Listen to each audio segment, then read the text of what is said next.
Hi friends, எல்லாருக்கும் வணக்கம். Tips Lavanya சேனலுக்கு உங்களை அன்போடு வரவேற்கிறோம். இன்றைக்கி நம்ம சேனலில் ஒரு சூப்பரான ரெசிபி செஞ்சு காமிச்சிருக்கோம். இந்த ரெசிபி வந்து குழந்தைங்கள்லேருந்து பெரியவங்க வரைக்கும் எல்லாருமே ரொம்ப விரும்பி சாப்பிடக்கூடிய ஒரு சூப்பரான ரெசிபி. கோபி மஞ்சூரியன் சிம்பிளாக டேஸ்ட்டாக செஞ்சு காமிச்சிருக்கோம். வாங்க வீடியோக்குள்ளே போகலாம்.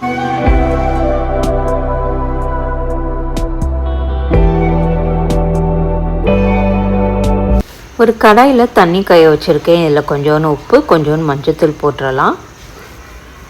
நான் ஒரு காலிஃப்ளவரை பொடிசாக கட் பண்ணி வச்சுருக்கிறேன். கட் பண்ண காலிஃப்ளவரை தண்ணியில் போட்டு ஒரு 5 நிமிஷம் அப்படியே விட்டுறலாம். அப்போ தான் பூச்சி எதுவும் இருந்தாலும் செத்து போகும். 5 நிமிஷம் கழித்து காலிஃப்ளவரை மட்டும் தண்ணியெல்லாம் நல்லா வடிச்சிட்டு எடுத்துக்கலாம். அடுத்து ஒரு பவுலில் 4 ஸ்பூன் மைதா மாவு, 2 ஸ்பூன் கார்ன்ஃப்ளவர் மாவு, 1 ஸ்பூன் அரிசி மாவு, 1 ஸ்பூன் இஞ்சி பூண்டு பேஸ்ட், 1/2 ஸ்பூன் வரமிளகாய் தூள், 1/2 ஸ்பூன் கரம் மசாலா தூள், கொஞ்சோண்டு கலர் பவுடர், 1 ஸ்பூன் உப்பு போட்டுட்டு இது எல்லாத்தையும் நல்லா மிக்ஸ் பண்ணி விட்டுக்கோங்க.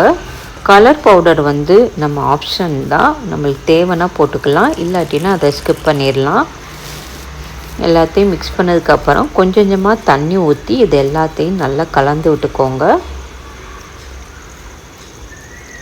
இந்த அளவுக்கு கலந்ததுக்கப்புறமா நம்ம எடுத்து வச்சுக்க காலிஃப்ளவரை இந்த மசாலாவோடு போட்டு எல்லா பக்கமும் நல்லா பரட்டி வச்சிடலாம்.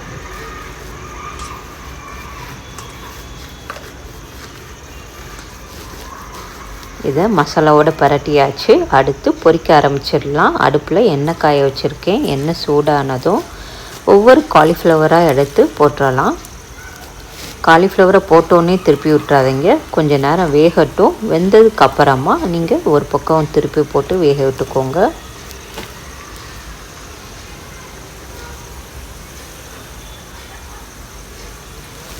அப்பப்போ எல்லா பக்கமும் திருப்பி போட்டு வேக விட்டுக்கோங்க. காலிஃப்ளவர் சூப்பராக ரெடி ஆயிடுச்சு. எல்லா பக்கமும் நல்லா வெந்துடுச்சு. இதை வந்து நம்ம வெளியே எடுத்துடலாம். இதை நம்ம அப்படியே சாப்பிட்றப்ப நல்ல கிறிஸ்பியாக மொறுமொறுன்னு சூப்பராக இருக்கும். இதை ஒரு பிளேட்டில் மாற்றி வச்சுட்டு நம்ம கோபி மஞ்சூரியன் பண்ண ஆரம்பிச்சிடலாம்.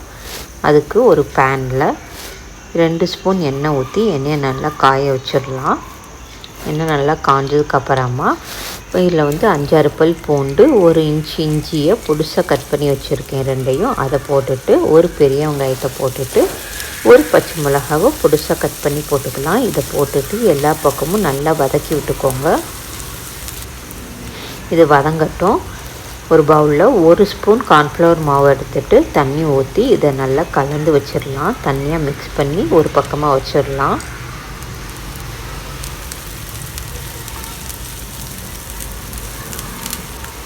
வெங்காயம் பூண்டு எல்லாம் நல்லா வதங்கினதுக்கப்புறமா இதில் ஒரு 2 ஸ்பூன் சில்லி சாஸ் போட்டுக்கோங்க.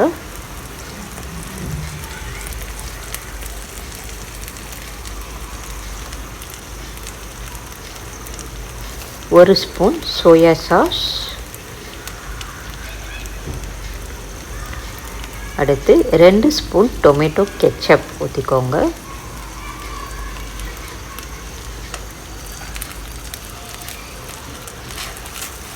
இது எல்லாத்தையும் ஒரு கரண்டியை வச்சு நல்லா மிக்ஸ் பண்ணி விட்டுக்கோங்க.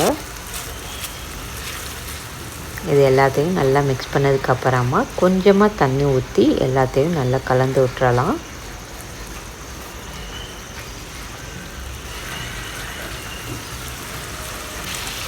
அடுத்து நம்ம கார்ன்ஃப்ளவர் மாவை தண்ணியில் கரைச்சி வச்சுருந்தோம்ல, அதையும் ஊற்றி எல்லாத்தையும் நல்லா கிண்டி விட்டுக்கோங்க.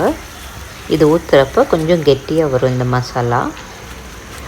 இப்போ நம்ம ஃப்ரை பண்ணி வச்சுருக்க காலிஃப்ளவரை போட்டுட்டு எல்லாத்தையும் நல்லா மிக்ஸ் பண்ணி விட்டுறலாம். அந்த சாஸ் அந்த கூட்டோடு இந்த காலிஃப்ளவரை நல்லா மிக்ஸ் பண்ணி விட்டுக்கோங்க. நல்லா மிக்ஸ் பண்ணதுக்கப்புறமா கடைசியாக கொஞ்சோன்னு வெங்காயத்தால் தூவி விட்டு இதையும் நல்லா கலந்து விட்டுறலாம். கலந்து விட்டு ஒரு கிண்டி விட்டிங்கன்னா நம்மளுடைய கோபி மஞ்சூரியன் சூப்பராக ரெடி ஆயிடுச்சு. இது வந்து குழந்தைங்கள்லேருந்து பெரியவங்க வரைக்கும் எல்லாருக்குமே இந்த கோபி மஞ்சூரியன் ரொம்ப பிடிக்கும். உண்மையிலே இது வந்து சூப்பராக இருந்துச்சு டேஸ்ட்டு. நீங்களும் இதே மாதிரி செஞ்சு பாருங்கள். செஞ்சு பார்த்துட்டு உங்களோட ஃபீட்பேக்கை என்னோட ஷேர் பண்ணுங்கள்.